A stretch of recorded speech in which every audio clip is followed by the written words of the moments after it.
Mon nom est Michel Latour. Je suis né au monde à Terrebonne en 1955. Je suis le fils de Arsène Latour de Terrebonne et le fils de Lucette Nolin, aussi de Terrebonne. Mon père Arsène est né au monde à Terrebonne en 1917, décédé à Terrebonne en 1984. Il était le fils de Ulrich Latour et de Laura Saint-Onge, qui eux aussi ont habité à Terrebonne. Une famille de 15 enfants, dont 2 enfants décédés jeunes et 13 enfants qui ont fondé la famille Latour.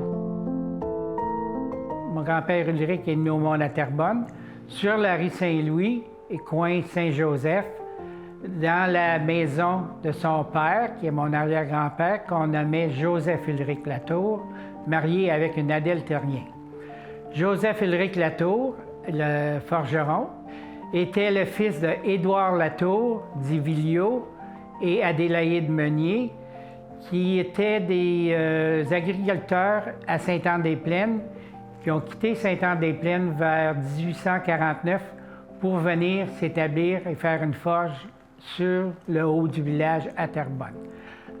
Édouard Latour avait loué le terrain où il y avait sa forge, sur le coin Saint-Louis et Saint-Joseph, de la commission scolaire de Terrebonne, car en 1812, c'était à cet endroit qu'il y avait la première école française.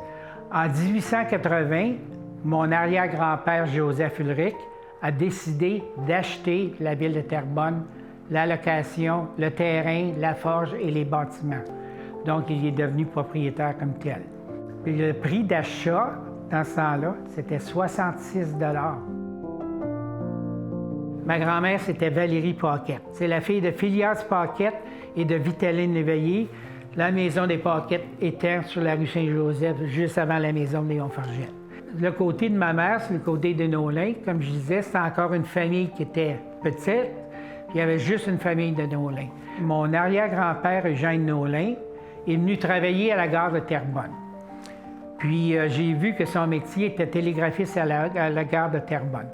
Il a commencé à fréquenter Annie Beauséjour, mon arrière-grand-mère, qui était une des Beauséjours d'établis à Terrebonne, de 4 générations de Terrebonne. Mais qu'est-ce qui est arrivé? Eugène Nolin a eu un accident de travail. Il décède à 29 ans, puis il laisse Annie Beauséjour veuve avec 5 enfants. Donc, moi, quand j'étais jeune, on descendait la côte Saint-Joseph. Ensuite, la première maison qu'il y avait, c'est la maison des Allard. C'est Phileas Allard. Ensuite, il y avait la maison des Brières. Ensuite, il y avait la maison des Nolin. Ensuite, il y avait la maison des Paquettes. Puis, on finissait sur le coin de la rue avec la maison de Léon Forget. Sur l'autre bord de la rue, bien, il y avait les Grenon, il y avait les Chapelot qui réparaient télévision.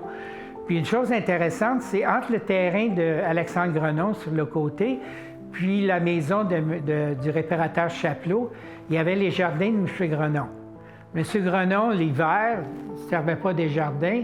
Pendant une longue période de temps, c'est là qu'il faisait la patinoire pour les joueurs de hockey.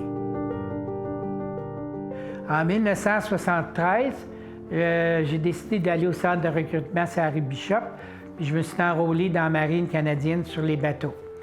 Je me souviens que je passais des tests d'aptitude. J'avais pensé peut-être de prendre un cours de comptabilité, assistant dentaire, mais je me souviens qu'ils nous ont fait passer un test de communication.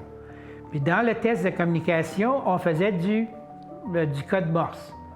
J'avais trouvé ça très intriguant. Ah, du code Morse, ça serait plaisant. Mais sans savoir que c'était le métier de mon arrière-grand-père Nolin quand il travaillait à la gare. Donc, quand j'ai commencé sur la marine, j'envoyais du Morse pareil comme mon arrière-grand-père aurait fait.